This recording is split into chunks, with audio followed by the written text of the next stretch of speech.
Separate team. मेरा ख्याल है ये आपका मतलब ये है कि अलग अलग टीम्स 3 बन जाएं जैसे इंग्लैंड ने की हैं। मेरा ख्याल है अब ये सोचना तो पड़ेगा इसके ऊपर, 3 बन जाएं या 2 बन जाएं, आई डोंट नो, मगर ये डेफिनेटली ये बात तो डिस्कस करनी पड़ेगी। सर, प्लेयर की इंजरी के बाद रमीज राजा साहब ने कहा था कि मैं हाई परफॉर्मेंस सेंटर में रिहैब सेंटर बनाने लगा हूँ। क्या उनके जाने के बाद रिहैब सेंटर पर काम बंद हो गया है या फिर उस पर आप काम करेंगे? नहीं जी, बंद कर दिया।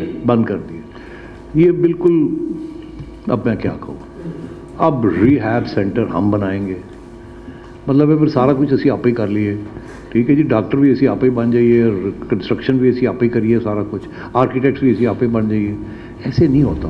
ये स्पेशलिस्ट चीज़ें हैं, कॉस्टिंग मिलियंस, और 4 प्लेयर्स की रिहैब के लिए हम अरबों रुपए का एक रिहैब सेंटर बना दें। यहाँ बने हुए हैं, दुनिया में बने हुए हैं। जब भी किसी प्लेयर को कोई इश्यू होता है तो डिपेंडिंग ऑन द सीरियसनेस हम उनको भेज देते हैं। आपको भी पता है कितने प्लेयर्स को पीसीबी ने भेजा है for rehab and so on and so fourth. तो हमें अपने रिहैब सेंटर बनाने की ज़रूरत नहीं। यहाँ गार्डन टाउन में एक पूरी नई बिल्डिंग बनी है जिसका एक पूरा ब्लॉक है रिहैब। तो मैंने उनसे ये कहा, मैंने कहा यार ये रिहैब में आपके पास, उन्होंने कहा जी अभी तो शुरू ही नहीं हुआ, अभी तो ये है वो है। मैंने कहा देखिए हमारे साथ MOU कर लें, इक्विपमेंट आप ले आएँ और सस्टेन हम कर देते हैं। आप इक्विपमेंट लगाएं, हम अपनी सारे प्लेयर्स को आपके पास भेजेंगे, डॉक्टर्स वगैरह आप करें, I will give you business. तो दे वर वेरी एक्साइटेड। तो उन्होंने कहा जी बिल्कुल ठीक है, आप हमें बताएं स्पोर्ट्स रिहैब की। So they are now casting about. हो सकता है अगले 2-3 महीने में भी give you the good news कि जी हमने एक MOU साइन कर लिया है और हम अपना रिहैब सेंटर 2 अरब रुपया लगा के क्यों बनाएं। एक है रिहैब सेंटर, उसके अंदर वो इक्विपमेंट भी डाल रहे हैं और वो हमें फैसिलिटी मिलने जा रही है। सो ये जो होता है ना जी, ब्रिक्स एंड मॉर्टर, स्कूल बनाने ने, स्कूल बना के बह जाओ तो टीचर्स है कोई नहीं, ये वो खाते हैं सारे।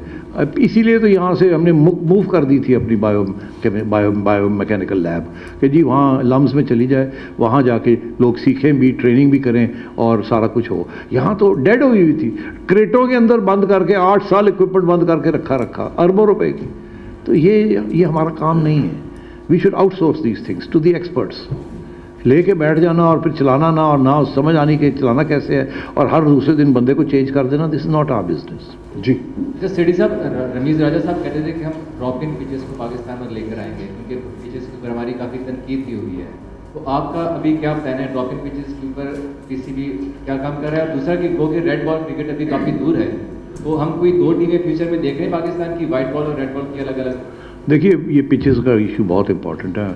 मैं इस पे काम करना मैंने शुरू किया था जब मैं था, मगर उसके बाद जाना पड़ गया।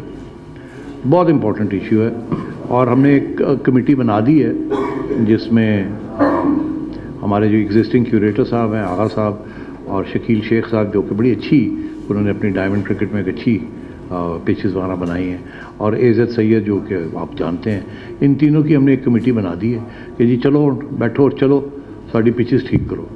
तो इंशाल्लाह इस पर भी काम अब शुरू करेंगे। आपको पता ही है काम लंबा वक्त, काम टाइम लगता है, इतनी पिचेस हैं, इतना है। अब पहले तो मेरा ये ख्याल था कि बाहर से भी कोई ले आएँ किसी को, मगर अभी तक वो स्टेज नहीं आई कि हम बाहर से किसी को लेके। अभी तो मैंने इनको ये कहा कि आप जाएं, सर्वे करें, मुझे बताएं प्रॉब्लम की नौयत क्या है, कहाँ कहाँ प्रॉब्लम है, क्या क्या इश्यूज़ हैं, क्या हम इसको ठीक कर सकते हैं, कैसे ठीक कर सकते हैं, कितने पैसे लगेंगे। एक बात मैंने कह दी है सबको कि पैसे की वजह से काम नहीं रुकना चाहिए। पैसा PCB के पास है, वो सैलरीज़ के लिए नहीं है, वो क्रिकेट गेम डेवलपमेंट के लिए है। पिचेस के लिए जितने पैसे चाहिए आपको हम देंगे, ठीक करें। प्लेयर्स के लिए जितने पैसे चाहिए आप ठीक करें, इंफ्रास्ट्रक्चर सब ऑल इज।